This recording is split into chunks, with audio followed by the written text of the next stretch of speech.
یہ منظر اسے اتنا زیادہ بھایا تھا کہ اس شخص نے ثنایا کے چہرے کی مسکراہٹ، اس کی بھیجی آنکھوں اور جھجھلی لینے کو اپنی آنکھوں کے راستے سے گزار کر اپنے دل کے پنجرے میں قید کر لیا تھا۔ اس کا کمرہ اس طرح سے بنا تھا کہ اس کی بالکنی باہر لان کی طرف آتی تھی، اس لیے وہ ہمیشہ صبح اٹھ کر سب سے پہلے لان کو ہی دیکھتا تھا۔ تھوڑی دیر بعد وہ واش روم سے جوگنگ سوٹ میں ملبوس باہر نکلا، جو ایک بلیک ٹراؤزر اور براؤن ٹی شرٹ تھی۔ اس کی نظر سوئے ہوئے افنان پر پڑی۔ ایسا کرتا ہوں اس کو بھی ساتھ لے جاتا ہوں جوگنگ پر، سنان سوچتے ہوئے اس کے سر پر جا کھڑا ہوا۔ اوے افنان، آجا یار، جوگنگ پر چلتے ہیں۔ یہ اس نے کوئی تیسری بار افنان کو کہا تھا، لیکن وہ ٹس سے مس نہ ہوا۔ او گینڈے، تجھے کہہ رہا ہوں میں، کون سی چرا اسپیکر سویا ہے جس کا نشہ اترنے کا نام ہی نہیں لے رہا؟ سنان نے دانت پیس کر کہتے ہوئے اس کے چہرے پر سے کمبل ہٹایا۔ یار کیوں تنگ کر رہا ہے؟ میں نے جانا جوگنگ پر تھوڑی ہے۔ تو نے جانا ہے تو جانا، مجھے کیوں تنگ کر رہا ہے؟ سونے دے مجھے، افنان بند آنکھوں سے خمار بھری آواز میں کہتا واپس کمبل اوڑھنے لگا، جسے ثنایا نے درمیان میں ہی روک لیا۔ میں تو تجھے ساتھ لے کر ہی جاؤں گا، اس لیے جلدی سے اٹھ جا، نہیں تو میں نے پانی پھینک دینا ہے تیرے اوپر، سنان وارننگ دیتے ہوئے بولا، جسے افنان سرے سے اگنور کرتا ویسے ہی آنکھیں بند کرتا سو گیا۔ اچھا بیٹا، یہ بات ہے تو نہیں جائے گا، سنان سر بلا کر بولتے ہوئے بیڈ کی دوسری سائڈ ٹیبل پر پڑے پانی کے جگ کو اٹھایا اور واپس افنان کے سر پر پہنچا، جو اب بغیر کمبل منہ پر اوڑھے سویا ہوا تھا۔ بیڈ پر اس کا منہ تھا اور اوپر تلوار کی طرح لٹکتا ہوا پانی سے بھرا جگ۔ سنان نے جگ کو تھوڑا ٹیڑھا کیا، لیکن پانی کے گرنے سے پہلے ہی واپس سیدھا کر لیا۔ بھلا میں اپنے پیارے بیڈ کو کیوں گیلا کروں؟ اور ویسے بھی یہ سین بڑا پرانا ہو گیا ہے، کچھ نیا کرتے ہیں۔ وہ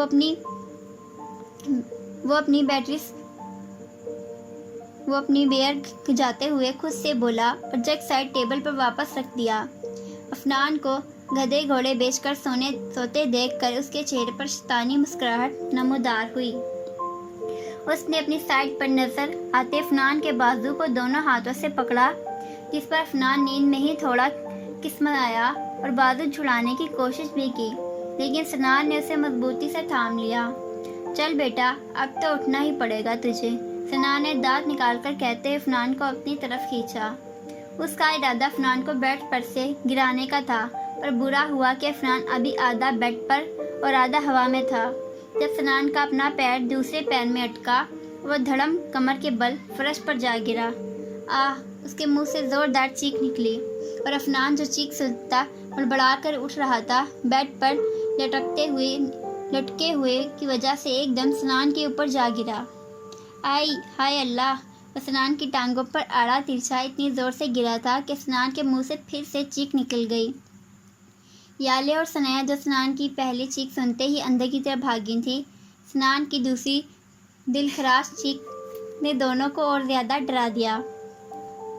یا اللہ خیریت! آفت بیگم اور مرزا صاحب پریشانی کے عالم میں کہتے ہوئے سنان کے کمرے کی طرف بھاگے۔ یالے اور ثنایا بھی ان دونوں کو ان کے کمرے کی طرف جاتے ہوئے دیکھ کر ان کے پیچھے گئیں۔ اے کمینے، اٹھ جا! ہائے اللہ! سنان درد سے بلبلاتا ہوا چلایا۔ یار کیسے اٹھوں؟ افنان اٹھنے کی کوشش کرتے ہوئے ایک بار پھر اس کے اوپر جا گرا۔ ہائے مما! جس پر درد سے بلبلاتا سنان پھر چلایا۔ گدھے، آہستہ چلا، مجھے کیوں بہرا کر رہا ہے؟ افنان غصے سے کہتا اپنی بیڈ پر دھری دونوں ٹانگوں کو باری باری نیچے زمین پر لایا۔ باقی جسم تو ویسے ہی سنان کے اوپر گرا ہوا تھا۔ سنان بچے کیا ہوا؟ آفت بیگم دروازہ بجاتے ہوئے پریشانی سے بولی۔ افنان، سنان کیا ہوا ہے؟ کیوں چلا رہے ہو؟ سب ٹھیک ہے نا؟ دروازہ کھولو، مرزا صاحب فکر مندی سے بولے۔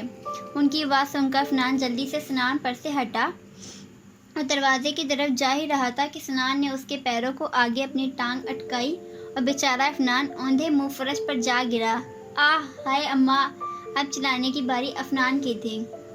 افنان، سنان کیا ہو گیا ہے؟ بچے کچھ تو بولو، آفت بیگم بھرائی آواز میں بولی۔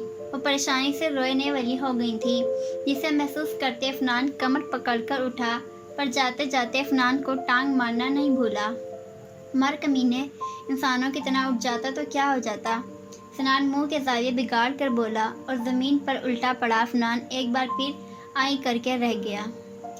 سنان ٹیڑھا میڑھا چلتا ہوا دروازے تک پہنچا اور دروازہ کھولا۔